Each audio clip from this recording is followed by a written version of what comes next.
put this here. Yep. I'm gonna go. All right. There we go. Do that. I had different lighting today. I'm going to wait just a second to see if there's anybody that joins. I can kind of see the information a little bit. I didn't notice this before. I can see the timer a lot more clearly. I don't know if that's because I have a different app here or something else. Anyway, I don't know if you're kind of taking a peek right there over that side. I'm not used to the camera. It's a photo of my mom when she was a young lady. And today happens to be the day that she was born. So, there's that. I'm not a birthday person anymore at all. Birthdays are completely meaningless to me. They don't require any special observation or anything of special note. It is just another day. It's not a sad thing. Actually, I think it's a great thing. It's sort of a weight off my shoulders to not be thinking about things like that. Anyway, I did title this "Emotional Predator," and I was hoping to actually print this item that I kind of assembled, if you will, with the help of AI. But of course, AI doesn't know what to do unless the person that's using it knows what to do. And so I asked it, can you talk to me a little bit about the term emotional predator? Now, I had been, and the reason I had been thinking about the word pariah. And so pariah is more of an outcast. For example, Donald Trump, and not that I'm fixated on it, he's just an easy, it's an easy point to go to. What was I saying? Well, he's a pariah to many people. He's a pariah to the government system. And there is an element of what he talks about that is absolutely true. There is corruption in the system. There's no doubt about it, but he's just as corrupt. It's just a different kind of corruption and actually more horrifying because at least I kind of understand the corruption that's going on with in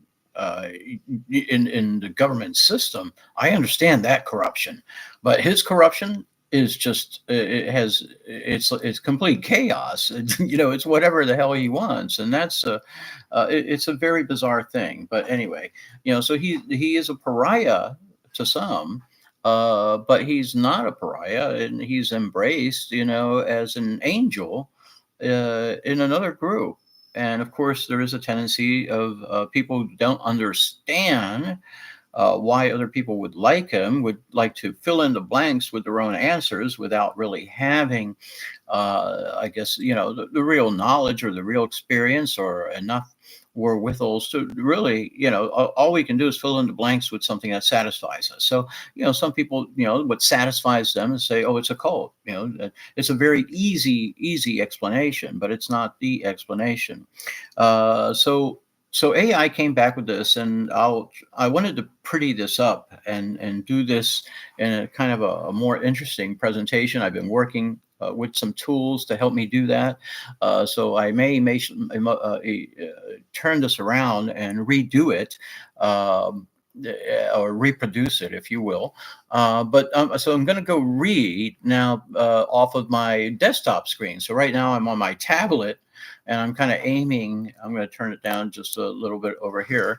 And so an emotional predator. I'm going to read this. Now, this is something that I already inherently know, but I'm sharing with you. Okay. Not inherently. I've studied it and the concepts, and I am the one that elicited this information. Okay. So an emotional predator is a term that is used to describe individuals who deliberately target and exploit other people's emotions. Okay.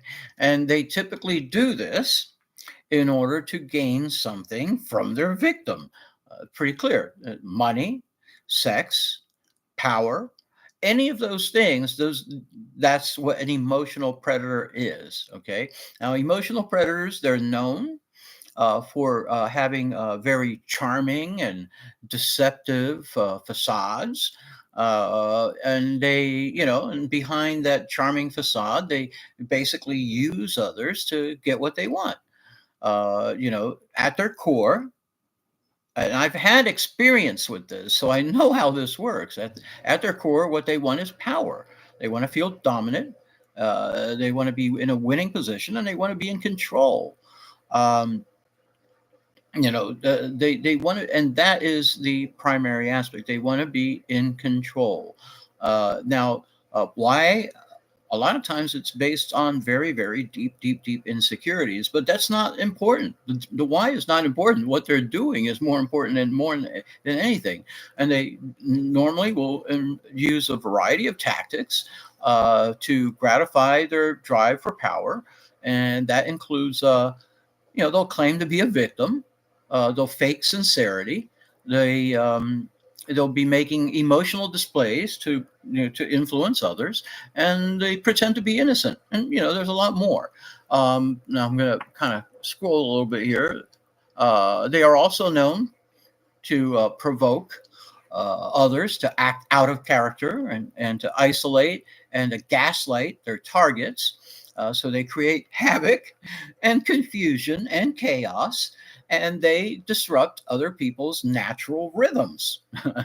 And they often ignore rules when it suits them, but expect others to follow rules when it suits them as well.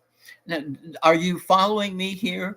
Now, I actually I'm not going to go there yet, but I know a person like this intimately well. Okay. And it's not the person that you may be thinking of. So now it's important to note that emotional predators can be very convincing. Oh, did I say? Oh, it can be very convincing in hiding their true nature and objectives, presenting a false image. And they often lie by assertion and omission for amusement and gain, or simply out of habit. They shift the topic when you try to talk about anything they don't want to address. And you have to understand these traits and behaviors, or understanding these traits and behaviors can help protect oneself and loved ones from emotional predators. And it's also very important to remember that emotional predators can be anyone and can present themselves differently based on the person they are targeting. So, in the context, now this is the AI is talking to me. It's saying, so in the context that you provided, an emotional predator would be someone who attempts to exploit the weakness of others' emotions for their own gain and satisfaction. It's a powerful term that underscores the potential harm such individuals can cause. And there are some sources here. So, like I said, I'm going to pretty this up. And I'm going to try to post this in a variety of formats. But if you think of anybody that might enjoy basically this quick little rundown um, of a very very important term, of course, please share. And if you have a question, just put it in the comments, and I'll see if I can get back to it. Again, life is complicated. It's not easy, and unfortunately, we sometimes think it easy because we fill in the blanks with what's convenient and what's comfortable and what makes us feel good. But those things can come back to haunt us, and really, Trump is a product of that haunting. He is a haunting in the sense that there's so many people in our lives that we have allowed to basically run the narrative, that now that narrative is controlling us so intensely that it's just unwinding. Okay, so this is a very very bizarre state of affairs that we're in a cultural context, in a social, psychological context, in a biological context, in economic context, in every single context that you can imagine. This is incredibly complicated. And anybody who tries to pretend that they know, the answer, and they start talking, they're just blabbering, and they're just sort of, they're throwing wind in the air with their ego, so to speak, in the air. That's all that's happening there. So hey, 10 minutes, not bad. I'm going to cut it off right now, and maybe see you later.